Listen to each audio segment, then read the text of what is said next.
చీటికి మాటికి ఫోన్ చేసి అమ్మ ఇలాగన్నాడే, అమ్మ అలాగన్నాడే, ఎవడే అంటే ఇంకెవడు మీ అల్లుడు అలాగన్నాడే ఇలాగన్నాడే, బర్లో పోతున్నానే, ఏంటో ఏమైంది ఎందుకని అడిగితే పొద్దున్న 7 గంటలు లేకపోతున్నాడు. 7 గంటలు లేపకూడదు నిన్ను.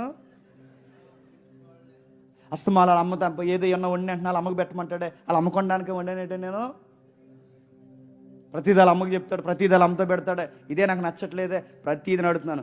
మీ అమ్మను నువ్వు ఎంత ప్రేమిస్తున్నావో తను వాళ్ళ అమ్మను ప్రేమించడం తప్ప మీరే సగం గొడవలు ఎడేస్తున్నారు.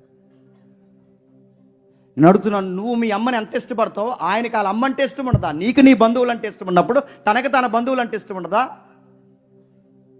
మాట్లాడితే సీటికి మాటికి ఫోన్ చేసి, ఈ మధ్యకాలంలో దరిద్రం ఈ వాట్సాప్లో వీడియో కాల్ ఒకటి వచ్చింది, వీడియో కాల్ చేస్తున్నారు డైరెక్ట్గా. ఇంకా చూడు ఎలాంటి కరివేపాకు తెచ్చాడు, పడుతున్నాం ఏం చేస్తాం.